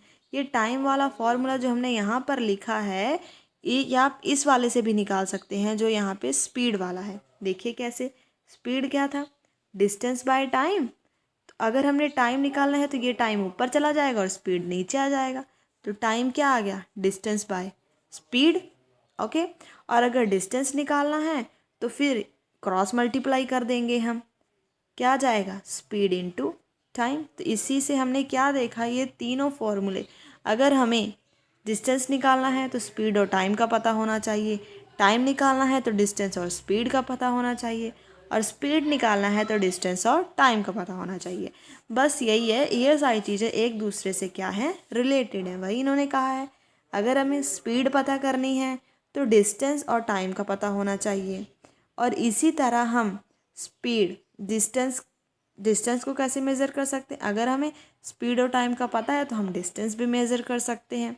You can also find, time भी हम किसी ऑब्जेक्ट का फाइंड कर सकते हैं, पर इसके लिए हमें बस क्या पता होना चाहिए, डिस्टेंस और स्पीड। ओके, नेक्स्ट बुजो का एक क्वेश्चन है, wants to know whether there is any device that measure the speed. तो बुजो जानना चाहता है क्या कोई ऐसा डिवाइस है जो स्पीड को मेज़र कर सकता है। इसका जो इस क्वेश्चन का आंसर है वो हम देखते हैं, हमें आगे मिलेगा। You might have seen a meter fitted on the top of scooter और motorcycle. Similarly meter can seen on the dashboards of the car, bus and other vehicles. अभी फिगर 9.7 है, उसमें दिखाया हुआ है डैशबोर्ड ऑफ कार। ये जो क्या है, कार का एक डैशबोर्ड दिखाया है। इसमें ये वाला जो पार्ट है जो यहाँ पे इन्होंने जूम करके दिखाया है, आपने ये कार में, बस में, मोटर बाइक्स, इन सारी जगहों पर तो देखा ही होगा। तो अब ये जो डैशबोर्ड लगा, आखिर इसका काम क्या है। Note that one of the meter has kilometre per hour written in one corner, this is called speedometer. अब हम यहाँ पे देख सकते हैं, यहाँ पे अगर दिख रहा होगा, यहाँ पे क्या लिखा हुआ है, मीटर, यहाँ पे लिखा हुआ है किलोमीटर, और इस साइड क्या दिखा रहे हैं, किलोमीटर पर आवर। इसका मतलब कि ये क्या बता रहा है, हमें स्पीड बता रहा है, क्योंकि हमने देखा है जो किलोमीटर पर आवर होता है वो क्या होती है, स्पीड की ही तो यूनिट है। तो इट मीन्स ये क्या बता रही है, हमें स्पीड बता रही है। दिस इज़ कॉल्ड स्पीडोमीटर, और इसे ही क्या कहा जाता है, स्पीडोमीटर कहा जाता है। It records the speed directly in kilometre per hour. ये डायरेक्टली ही स्पीड को रिकॉर्ड करती है किलोमीटर पर आवर में। There is also another meter that measure the distance move by the vehicle, this meter is known as odometer. अब इसी तरह के और भी मीटर होते हैं जो मेज़र करते हैं डिस्टेंस, कि व्हीकल ने कितना डिस्टेंस कवर किया है, उसको क्या कहा जाता है, ओडोमीटर कहा जाता है। While going for a school picnic, Paheli decide to note the reading on the odometer of the bus after every 30 minute till the end of the journey. अब ये जो है, ये तो क्या है, स्पीडोमीटर है, पर ये जो यहाँ पे सिर्फ किलोमीटर पर आवर में दिखाया हुआ है, यही क्या है, ओडोमीटर है। और पहेली है ना, वो स्कूल की तरफ से पिकनिक पे जा रही है, तो उसने क्या डिसाइड किया है कि जो ओडोमीटर है बस का, उससे उसने डिस्टेंस, मतलब जो भी डिस्टेंस है उसको मेज़र करना है every 30 minute, after every 30 minute, 30 minute के बाद, हर 30 मिनट के बाद, जब तक उसकी जर्नी कंप्लीट नहीं होती तब तक उसने जो ओडोमीटर है उसकी जो रीडिंग है उसको मेज़र करना है। Later she record her reading in table 9.5। अब यहाँ पे 9.5 टेबल में उसने अपनी क्या करी है, रिकॉर्डिंग को नोट करा है। क्या हमें दिख रहा है, 8 जब सुबह के 8 बजे पिकनिक जा रही थी तब ओडोमीटर की रीडिंग कितनी थी, इतनी, और उन्होंने डिस्टेंस अभी तक कुछ भी कवर नहीं किया था। और 8:30 पे जब 30 मिनट्स होने के बाद ओडोमीटर की रीडिंग क्या हुई, जैसे हम देख सकते हैं यहाँ पे आगे के 3 वर्ड्स तो कॉमन ही है। 40 से बस कितना हो गया, 60 हो गया, मीन्स कि 20 किलोमीटर्स जो बस है उसने डिस्टेंस कवर कर लिया। तो इसी तरह उसने जो रीडिंग है उसको नोट कर लिया। Can you tell how far was the picnic spot from the school, can you calculate speed. अब देखिए, क्या आप डिस्टेंस बता सकते हैं? यस, हम बता ही सकते हैं शुरू में, क्योंकि ये जो डिस्टेंस उसने लिया है ना, स्टार्टिंग पॉइंट से लिया है। स्टार्टिंग पॉइंट से 8 बजे कोई डिस्टेंस नहीं, 8:30 पे 20 किलोमीटर डिस्टेंस किया स्टार्टिंग पॉइंट से, और 9 AM पे स्टार्टिंग पॉइंट से उसने मतलब जो बस है 40 किलोमीटर डिस्टेंस ट्रैवल कर लिया। जब 10 AM हुए तब स्टार्टिंग पॉइंट से जो बस थी उसने कितना डिस्टेंस कवर कर लिया है, 80 किलोमीटर। इसको आप इस ओडोमीटर की रीडिंग से भी पता कर सकते हैं, क्योंकि ओडोमीटर की जो फाइनल रीडिंग है वो क्या आई है, 36620, और जो इनिशियल रीडिंग थी वो क्या थी, 36540। तो जब हम इन दोनों को सब्ट्रैक्ट करेंगे तो हम क्या देखते हैं, 0, 8, और यहाँ पे क्या आ जाएगा, 0, 0। मतलब कि जो डिस्टेंस है कितना ट्रैवल हुआ है स्टार्टिंग पॉइंट से जो पिकनिक स्पॉट है वहाँ तक, कितना हो गया है, 80 किलोमीटर। तो हमने डिस्टेंस तो बता दिया। और स्पीड, क्या आप इसकी स्पीड भी बता सकते हैं? यस, क्योंकि स्पीड बताने के लिए हमें सिर्फ क्या चाहिए, डिस्टेंस चाहिए और टाइम चाहिए। अब हमारे पास डिस्टेंस तो आ गया ही है 80 किलोमीटर, और जो टाइम है वो हमें पता है कि 8 बजे से 10 बज गए हमें वहाँ पहुँचने में, मतलब कि डिस्टेंस और टाइम कितना लगा है, 2 घंटे लगे हैं हमें। ये जो डिस्टेंस है वो क्या है, किलोमीटर में है, 80 किलोमीटर कवर किया है 2 घंटे में। तो स्पीड क्या आ जाएगी, 40 kilometre per our.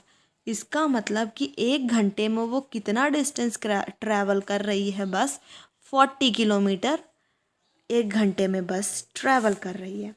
Looking at the table, table को देखते हुए बूझो ने पहेली से कहा, whether she can tell how far they would have travel till 9:45 AM। अब इस टेबल में तो उसने सिर्फ ना हाफ, मतलब आधे आधे घंटे का टाइम ही नोटिस किया, पर जब बूझो ने पहेली से पूछा कि जब 9:45 हुए हैं तब बस ने स्टार्टिंग पॉइंट से कितना डिस्टेंस ट्रैवल किया होगा, तब जो पहेली थी उसके पास कोई भी आंसर नहीं था इस क्वेश्चन का। They went to the teacher, उसके बाद फिर क्या होता है, वो अपने टीचर के पास जाते हैं कि अब इस जो प्रॉब्लम है इसका सॉल्यूशन कैसे निकाला जाए। She told them that one way to solve this problem is to plot a distance time graph, let us found how such graph is plotted. और उसके बाद जो उनकी टीचर थी उन्होंने उसे क्या बोला कि इस तरह की प्रॉब्लम को सॉल्व करने का एक सॉल्यूशन क्या है कि आप डिस्टेंस टाइम ग्राफ ड्रॉ कर सकते हैं, जो कि हमारा अगला टॉपिक है। तो बेसिकली इसके लिए हमें क्या बनाना पड़ेगा, ग्राफ बनाना पड़ेगा, किसके बीच में, डिस्टेंस और टाइम के बीच में। You might have scene newspaper, magazines etcetera present information in various forms of graph to make it interesting। आपने न्यूज़पेपर या मैगज़ीन में इस तरह के ग्राफ, जैसे इन्होंने यहाँ पे दिखाए हुए हैं, इस तरह के ग्राफ बने तो ज़रूर ही देखे होंगे। ये किस लिए बनाए जाते हैं, ताकि न्यूज़पेपर को इंटरेस्टिंग बनाया जा सके। और जैसे यहाँ पे इन्होंने दिखाया हुआ है, किस चीज़ का ग्राफ शो करा हुआ है, score bye a team in each over, मतलब कि हर ओवर में, फर्स्ट ओवर में कितने रन बने हैं, सेकंड ओवर में कितने रन बने हैं। आप में से अगर कोई क्रिकेट भी देखते हैं तो आपने इस तरह के ग्राफ को टीवी पर ज़रूर देखा होगा। This type of graph is shown in the figure, जो इस फिगर में दिखाया हुआ है इस तरह के ग्राफ को हम क्या कहते हैं, बार ग्राफ कहते हैं, क्योंकि ग्राफ भी अलग अलग तरह के हैं। अब जैसे जो हमें यहाँ इस फिगर में दिखाई दे रहा है, ये कैसा ग्राफ है, बार ग्राफ है। Another type of graphical representation is pie chart, जो अलग तरह के, जैसे कि जो इस फिगर में दिखाया हुआ है, इस तरह का जो सर्कुलर इस तरह का ग्राफ होता है, इसे हम क्या कहते हैं, पाई चार्ट ग्राफ कहते हैं। और जो इस फिगर में दिखाया हुआ है 9.10, इस तरह की फिगर जिसमें इस तरह की लाइंस को शो किया जाए, इस तरह के ग्राफ को क्या कहा जाता है, लाइन ग्राफ कहा जाता है। तो हमने देखे कि ग्राफ भी कितने तरह के हो सकते हैं। तो हमने यहाँ पे ये देखना है कि जो डिस्टेंस टाइम ग्राफ है वो किस तरह का बनेगा।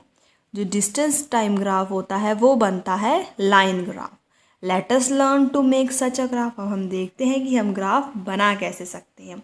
अब अगर आपने मैथ में पढ़ा हो कि ग्राफ कैसे बनाते हैं तो ठीक है, नहीं तो अगर आपने नहीं भी पढ़ा है तो आज की वीडियो में आप बिल्कुल अच्छे से समझ जाएंगे कि ग्राफ को बनाया कैसे जाता है। ग्राफ बनाने के लिए आपको एक ग्राफ का पेपर लेना होगा। ग्राफ पेपर लेने के बाद draw two perpendicular lines to each other. जैसे यहाँ मैंने ड्रॉ करी है ये लाइन, ये वाली जो लाइन है, this line and this line, ये दोनों क्या हैं, एक दूसरे के परपेंडिकुलर है। Mark the horizontal line as XOX। ये वाली जो लाइन है ये क्या है, हॉरिजॉन्टल लाइन है।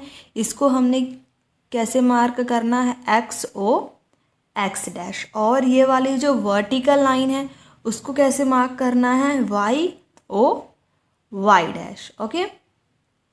और ये जो पॉइंट है, जिस पॉइंट पे ये दोनों इंटरसेक्ट कर रहे हैं, इस पॉइंट को हम क्या कहते हैं, intersection point.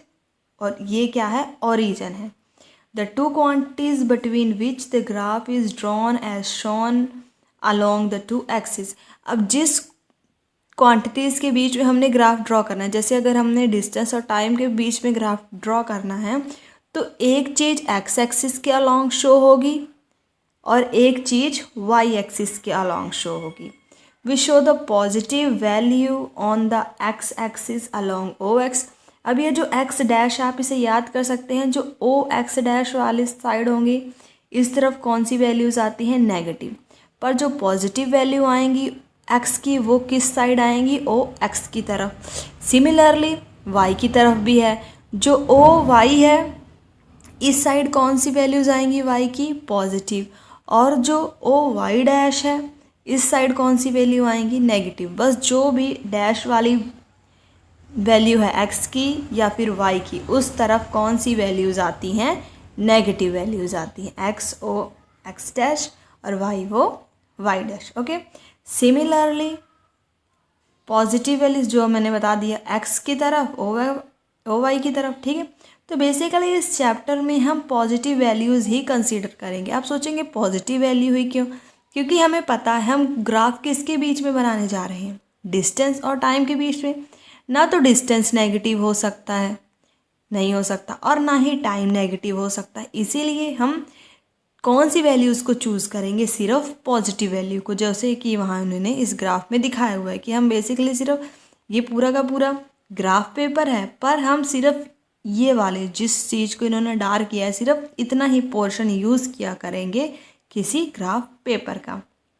Therefore we shall use only the shaded part. Okay. Bujo and Paheli found out the distance traveled by car and time taken by it to cover that distance. Their data is shown in table 9.4.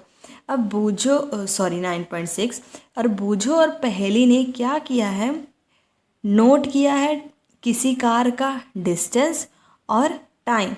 अब जो पिछला वाला है, जो पहेली ने पहले data collect किया था, उसको करने से पहले हम इस वाले डाटा को ग्राफ पर रिप्रेजेंट करके देखेंगे, फिर आपको ईजिली समझ आ जाएगा।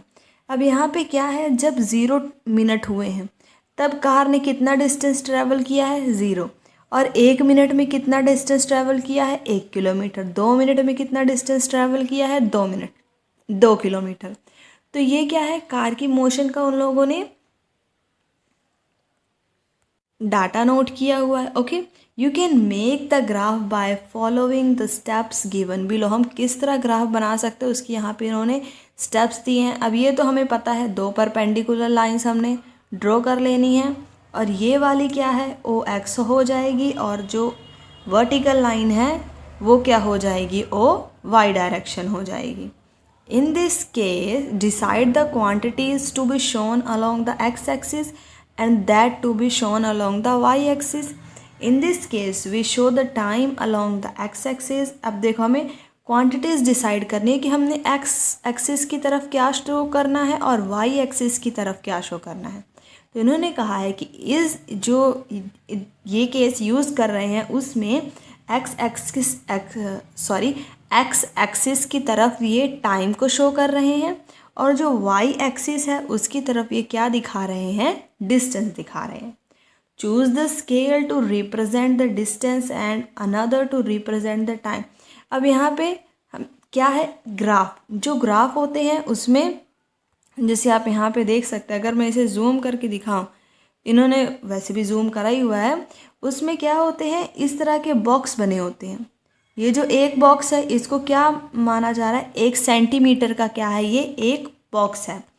तो जब हमने अब जो चूज़ करना है स्केल, कैसे चूज़ करेंगे, choose the scale to represent, जो ये टाइम वाला डिस्टेंस है इसके स्केल को कैसे चूज़ करेंगे, टाइम को हम 1 सेंटीमीटर को 1 मिनट मान लेंगे और ये जो डिस्टेंस है, डिस्टेंस में भी हम 1 सेंटीमीटर को 1 किलोमीटर मान लेंगे।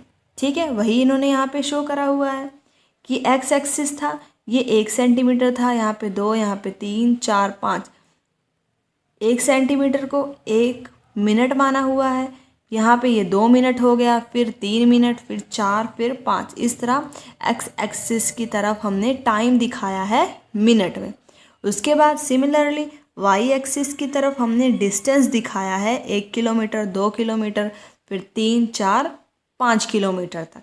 Mark value for the time and distance on the respective axis according to the scale you have chosen.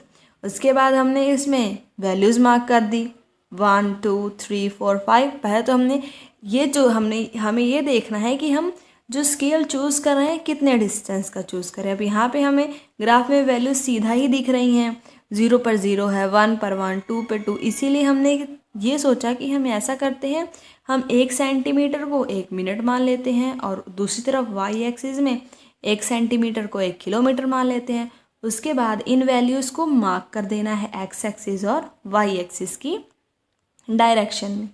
For the motion of car mark the time, वही उन्होंने एक्सिस की तरफ हमें टाइम मार्क कर देना है ओरिजिन से और डिस्टेंस मार्क कर देना है वाई एक्सिस की डायरेक्शन में। Now we have to mark the point on the graph paper to represent each set of values for distance and time. Observation record at serial number 1 in table 9.6 shows that at time 0 minute the distance moved is also 0। उसके बाद अब हमने point भी mark कर लिए, table भी graph मतलब means ये ग्राफ भी बना लिया। तो अब हम क्या करेंगे, जो यहाँ इस टेबल की वैल्यूज़ हैं इसको उस ग्राफ पेपर पे शो करेंगे। फर्स्ट सीरियल नंबर में क्या दिया हुआ है कि 0 मिनट में कितना डिस्टेंस ट्रेवल किया है, 0। तो इसको ग्राफ पेपर पे कहाँ रिप्रेजेंट करेंगे, ये देखो, ये जो दिखाया ओरिजिन, ये क्या है, यहाँ पर टाइम भी 0 है और डिस्टेंस भी 0 है। तो फर्स्ट पॉइंट हमारा क्या आ जाएगा, ये वाला। उसके बाद जो सेकंड है, सेकंड में क्या है, 1 मिनट में कितना डिस्टेंस ट्रैवल किया है, 1 किलोमीटर।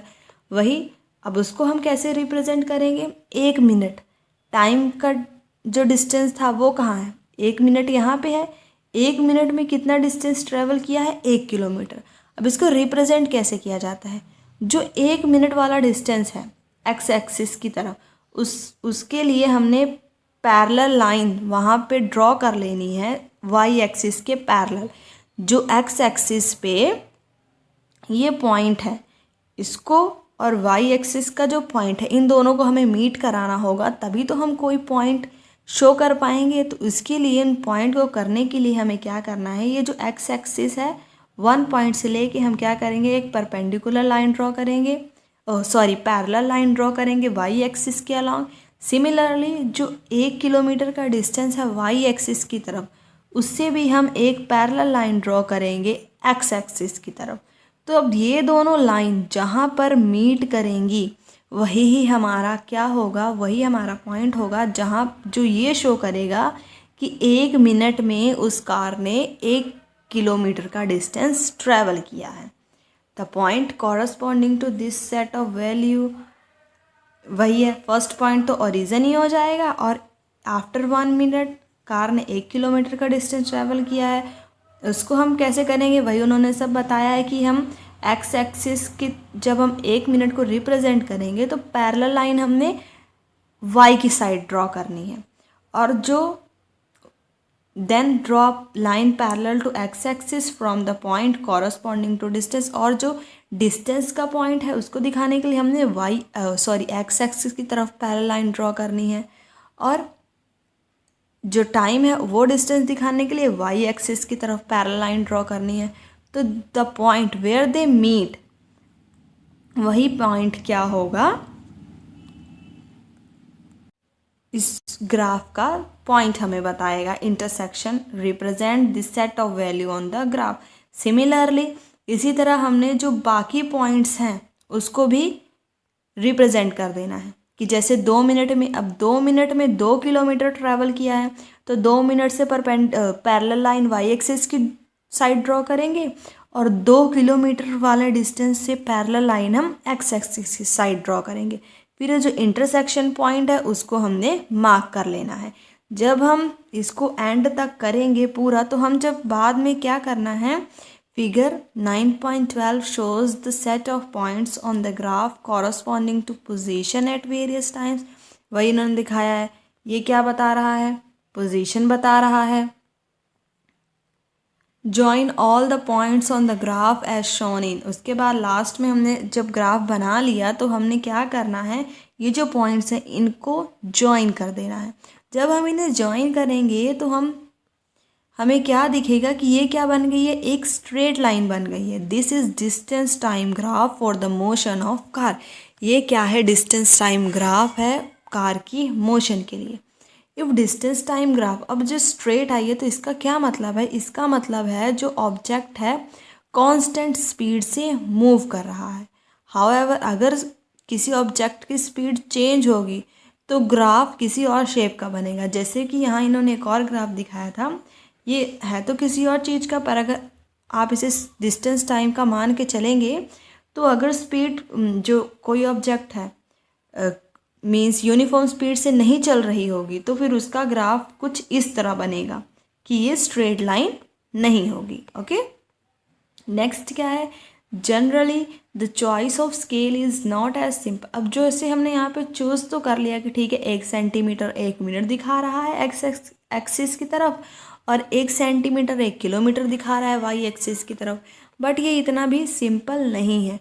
अब ऐसा क्यों, क्योंकि जो हमने बेसिकली ये चीज़ सारी हम कर क्यों रहे हैं कि यहाँ पे जो पहेली ने रीडिंग नोट करी थी उस चीज़ का ग्राफ बनाने के लिए। तो अब हम ऐसा करते हैं, उस चीज़ का ग्राफ बनाने के लिए हम क्या करते हैं, पॉइंट को मार्क करते हैं। लेट अस अगेन, इसके लिए हम क्या करेंगे, consider the motion of bus that took Paheli and her friend to the picnic. जो पहेली और उसके फ्रेंड ने नोट करा था उस बस की मोशन को अब हम कंसीडर करते हैं। The distance covered and time taken by the bus, हमने अभी देखा कितना उसने डिस्टेंस कवर किया और कितना टाइम लिया है। टोटल डिस्टेंस तो बस ने 80 किलोमीटर का ट्रैवल किया है। अगर हम इसी ग्राफ की तरह जैसे हमने इसमें बनाया, ये वाला जो ग्राफ था कि 1 सेंटीमीटर को अगर हम 1 किलोमीटर मान कर चलें तो फिर क्या है, 1 किलोमीटर को अगर हम 1 सेंटीमीटर मान के अगर चलेंगे तो फिर हमें बेसिकली कितने किलोमीटर रिप्रेजेंट करने हैं, 80 किलोमीटर रिप्रेजेंट करना है। तो इसके लिए तो हमें 80 सेंटीमीटर का ग्राफ लग जाएगा, पर अब ग्राफ तो इतना बड़ा होता नहीं है, तो इसीलिए we shall have to draw, मतलब फिर 80 सेंटीमीटर का ग्राफ हमें लेंथ चाहिए होगी, but this is not possible.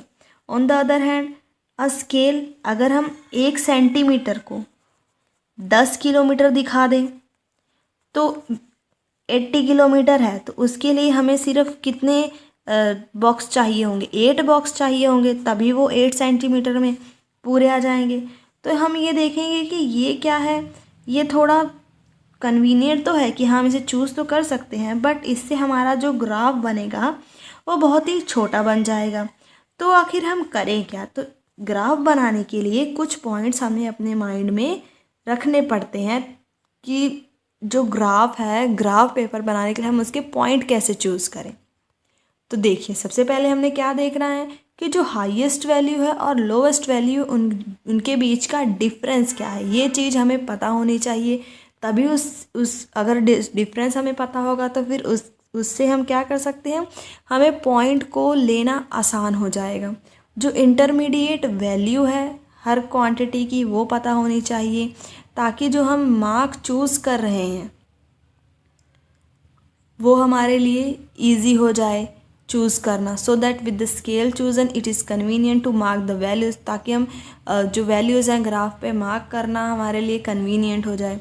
तो और हमें जो मेन बात है कि जो ग्राफ पेपर का मैक्सिमम पार्ट हमें यूज़ करना है, जिस तरह का भी हम ग्राफ बना रहे हैं। और जैसे हमने अभी देखा, अगर हम 1 किलोमीटर को 1 सेंटीमीटर ले रहे थे तो ये बहुत ही ज़्यादा बड़ा बन जा रहा था, पर अगर 10 किलोमीटर को 1 सेंटीमीटर ले रहे हैं तो ये फिर थोड़ा छोटा बन जा रहा था। तो आखिर हम करें क्या? तो अगर हम मान लें कि हमारे पास एक ग्राफ है 25 बाय 25 सेंटीमीटर का, तो अगर हम 5 सेंटीमीटर को 5 किलोमीटर को 1 सेंटीमीटर माने तो हमें कितने दिखाने हैं? 80 किलोमीटर दिखाना है। तो हमें कितने बॉक्स यूज़ में आएंगे? 16 मीन्स एक्स एक्सिस की तरफ कितने बॉक्स बन जाएंगे? 16 लाइंस कवर हो जाएंगी। और वाई एक्सिस की तरफ अगर हम 1 सेंटीमीटर को 6 मिनट मान लें, ठीक है, यहाँ पे 6 मिनट, फिर 12, फिर 18, फिर 24, फिर 30, यहाँ पे जाके आधा घंटा कंप्लीट होगा। तो इस तरह हम देख सकते हैं वाई एक्सिस की तरफ भी हमारी काफ़ी स्पेस कवर हो जाएगी। तो जब आप इस तरह का ग्राफ बनाकर देखें, इससे आप ज़रूर ट्राई करना कि एक्स एक्सिस की तरफ जो 1 सेंटीमीटर है उसको आप 5 ले लें, दूसरे को 10, फिर 15, क्योंकि ये 1 सेंटीमीटर का गैप है। और वाई एक्सिस की तरफ 1 सेंटीमीटर को 6, फिर 12, फिर 18। जब आप इस तरह का ग्राफ बनाएंगे तो क्योंकि ग्राफ बनाने में आप जिस तरह के मर्जी पॉइंट ले लिए, अगर कोई ग्राफ स्ट्रेट बन रहा है तो वो इस तरह के पॉइंट में भी स्ट्रेट बनेगा, या फिर जैसे इन्होंने यहाँ पे क्या लिया है 10 किलोमीटर को 1 सेंटीमीटर ये मान के भी यहाँ पे ग्राफ बनाया है, तो यहाँ पे भी हमें क्या दिख रहा है, ये ग्राफ भी क्या बना है, स्ट्रेट ही बना है। आप अगर कोई ग्राफ स्ट्रेट बन रहा है तो वो स्ट्रेट ही बनेगा। यहाँ पे तो उन्होंने उस तरह का ग्राफ दिखा दिया, पर ये वाला जो ग्राफ है इसे आप अपनी नोटबुक पे बनाकर ज़रूर देखना। Can you now draw and, वही है कि आप इस तरह का ग्राफ ड्रॉ करें और आपका ग्राफ भी बिल्कुल सिमिलर ही होगा, स्ट्रेट लाइन ही बनेगा जैसा इन्होंने 9.13 फिगर में दिखाया है। Distance time graph provide a variety of information about the motion. अब डिस्टेंस टाइम ग्राफ से हमें मोशंस के बारे में भी पता चलता है। अब वो कैसे? क्योंकि जो टेबल है उसमें तो सिर्फ हमें ये पता चल रहा था कि 0 मिनट में 0 डिस्टेंस ट्रैवल किया है, 1 मिनट में 1 किलोमीटर, पर जो डिस्टेंस टाइम ग्राफ है उससे हमें उसके मोशन का भी पता चलेगा। अगर स्ट्रेट लाइन बना है तो हमें पता चल जाएगा कि उसका जो मोशन है वो क्या है, यूनिफॉर्म मोशन है। अगर ग्राफ थोड़ा भी स्ट्रेट लाइन से ऐसा बना है तो इसका मतलब उसका मोशन यूनिफॉर्म नहीं है। About the distance move by bus only at a definite time interval, जो टेबल 9.5 दिया है। On the other hand, from the distance time graph we can find the distance move by bus at any instant of time. हम किसी भी time पे distance भी cover कर सकते हैं। जैसे अगर हमें जानना हो कि 8:15 AM पे जो बस है उसने कितना डिस्टेंस ट्रैवल किया है, तो हम इसके लिए क्या करेंगे, जिस भी टाइम पे हमें डिस्टेंस पता करना है 8:15, क्योंकि टाइम हम यहाँ पे मेज़र कर रहे हैं। अब जो 8:15 है वो 8 और 8:30 के बीच में होगा। 8:15 से हमने क्या करना है, पैरेलल लाइन ड्रॉ कर लेनी है वाई एक्सिस की तरफ, और हमें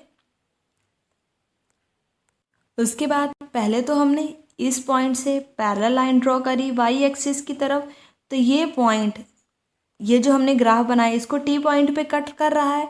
उसके बाद इसी टी पॉइंट से हमने परपेंडिकुलर लाइन ड्रॉ कर देनी है वाई एक्सिस की तरफ। तो जिस पॉइंट पे ये इसे कट करेगा वो क्या हमें बता देगा, डिस्टेंस बता देगा कि 8:15 पर जो बस थी उसने कितना डिस्टेंस ट्रैवल किया, 10 किलोमीटर ट्रैवल किया।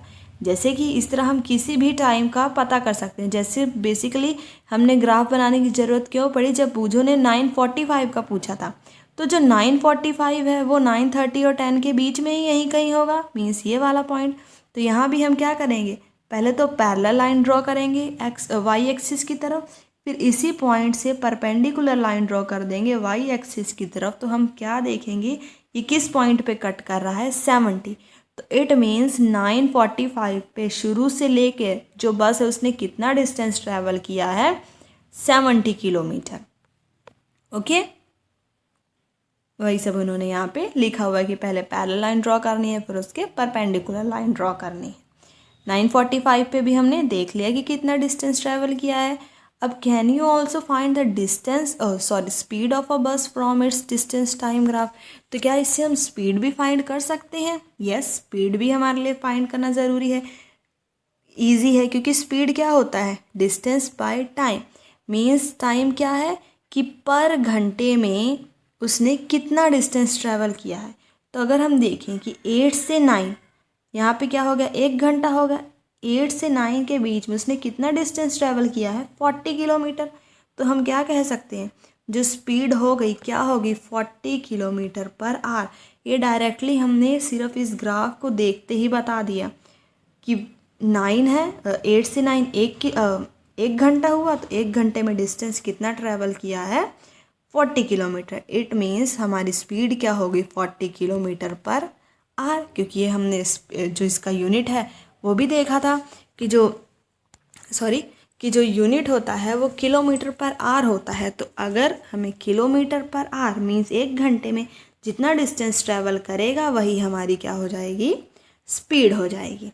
ओके, ये हो गया कि हमने ग्राफ से कैसे किया। अगर आपको ग्राफ नहीं बनाना तो हम कैसे कर सकते हैं, उसके लिए भी है। अब जैसे देखिए हमारे पास यहाँ पे क्या दिया है, 8 से 8:30 के बीच में उसने कितना डिस्टेंस ट्रैवल किया है, 20, और 8 से 9 के बीच में कितना डिस्टेंस ट्रैवल किया है, 40। इसका मतलब 60 मिनट में कितना डिस्टेंस ट्रैवल कर रही है हमारी बस, 40 किलोमीटर। तो जो 30 मिनट होगी ये हाफ हो गया 60 का, इसमें कितना डिस्टेंस ट्रैवल करेगी, 20 किलोमीटर। तो जब 30 का हाफ हम करेंगे 15 मिनट, तो 15 मिनट में 20 का भी हाफ हो जाएगा, मतलब कि 10 किलोमीटर डिस्टेंस कवर करेगी हमारी बस। तो यहाँ पे हम क्या देखेंगे, 9:45 को उसने पूछा था, तो 30 में सिर्फ कितने मिनट ऐड हुए हैं, 15 मिनट ही तो ऐड हुए हैं। तो अब हमें पता है 9:30 तक उसने 60 किलोमीटर का डिस्टेंस ट्रैवल किया है, और 15 मिनट में हमने अभी देखा कि 10 किलोमीटर का डिस्टेंस जो हमारी बस है वो और ट्रैवल करेगी। तो अगर हमें 9:45 का पता करना है तो बस 60 में 10 को अगर हम ऐड कर देंगे तो इससे हमें डायरेक्टली पता चल जाएगा कि जब 9:45 पे हमारी बस ने कितना डिस्टेंस ट्रैवल किया है, 70 किलोमीटर। तो ये क्या हो गया, इसका सेकंड मेथड हो गया कि अगर हमें ग्राफ से नहीं बताना तो हम कैसे डायरेक्टली ही सिर्फ हमारे जो थोड़े बहुत फॉर्मूले हैं उनका यूज़ करके बता सकते हैं। So that's all about this chapter. So basically let's take a quick recap what we have just discussed in this chapter. सबसे पहले हमने क्या देखा था, जो स्पीड होती है क्या होती है कि कोई ऑब्जेक्ट किसी यूनिट टाइम में कितना डिस्टेंस मूव कर रहा है। Speed of object help us to decide which one is moving.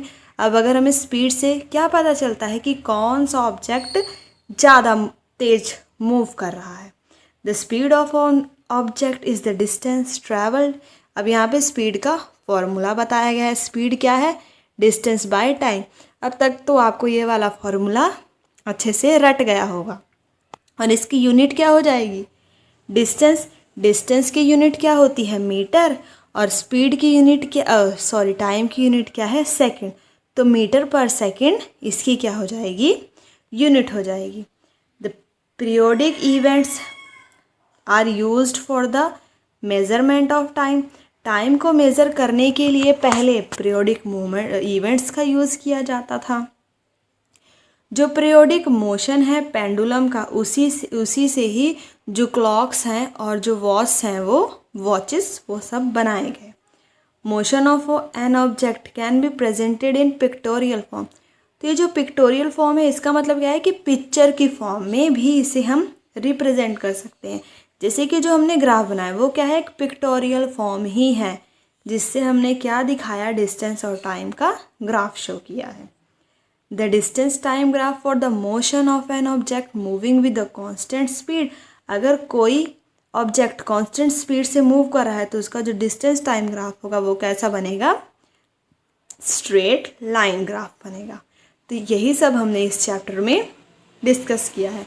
तो यहाँ पर हमारा फिनिश होता है चैप्टर नंबर 9 भी। Please do share, like, comment and subscribe my channel. Thanks for watching.